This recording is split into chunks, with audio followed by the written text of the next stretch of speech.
Alright boys, so today I got a build for you guys, a build around an exotic that I've loved ever since I got my hands on it, and that is Collective Obligation.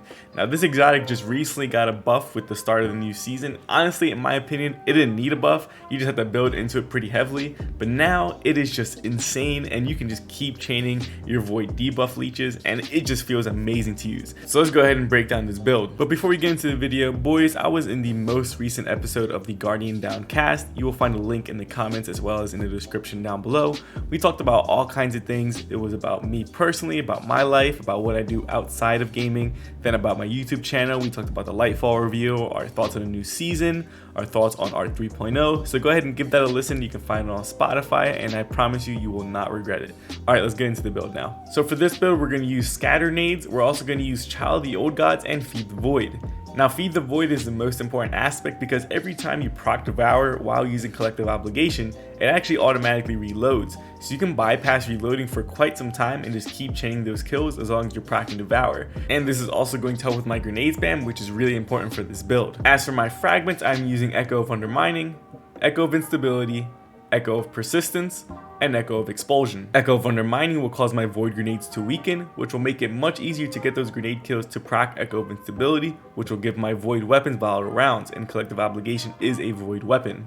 Echo of Persistence will increase that time window so Devour can last longer and I can keep reloading the weapon and get grenade energy. And Echo of Expulsion will just add to those explosions because any void ability final blow will cause a void explosion. So the only weapon that actually matters in this build is Collective Obligation, since this build is centered around it. This weapon is the exotic from the Valve the Disciple raid, and there's no quest or anything, so you just kind of have to get a little bit lucky. This weapon comes with the perk Void Leech. It states that this weapon leeches void debuffs when damaging targets that are suppressed, weakened, or volatile. Once charged, hold your reload button to swap firing modes.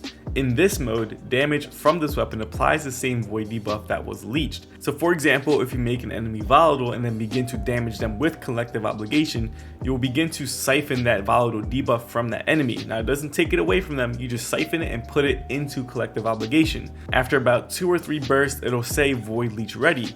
You hold your reload button, it'll swap firing modes, and now your weapon does volatile damage and you can spread volatility to any enemy that you damage with the pulse rifle. Now this also comes with another trait called Umbral Sustenance. It states that this weapon's magazine is automatically reloaded when you gain Devour, a Void Overshield, or become invisible. And like I said in the beginning of the video, this weapon got a huge buff with the start of the new season. They increased the Void Leech timer to 15 seconds in PvE activities, they removed the Void Leech cooldown, added a 20% damage bonus against PvE combatants only while Void Leech is active, it takes less hits to fully charge Void Leech, kills against debuff targets instantly charge Void Leech.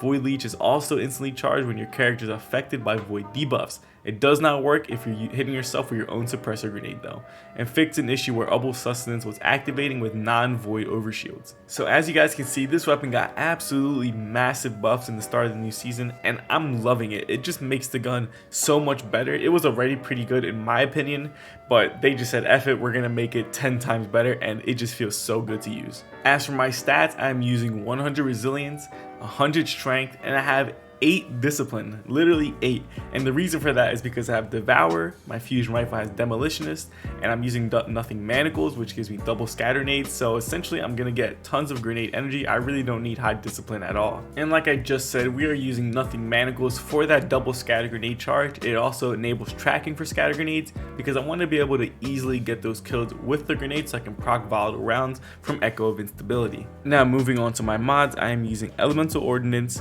Seeking Wells, Font of Might, 2 stacks of Well Utility, and Bolstering Detonation. Elemental Ordnance will spawn a Void Elemental Well upon getting a grenade final blow. Those Void Elemental Wells will then seek to me because of Seeking Wells, and picking up those Elemental Wells will give me a 25% weapon damage buff to Void weapons because of Font of Might, and a nice little chunk of class ability energy because of Well Utility. Also, because of Bolstering Detonation, causing damage with my grenade will give me extra class ability energy. So there is the build, guys. I know that this requires a raid exotic to use, but I highly recommend getting in Valve the Disciple and keep clearing it until you get the raid exotic to drop because honestly, it is such a fun exotic to use, and it's even better now after the buffs. So I'll post a dim link in the comments down below, as well as the link to the latest Guardian Downcast episode I was on. Hope you guys enjoyed listening to that, and hope you guys enjoyed this build, and I will see you guys in the next video. Deuces!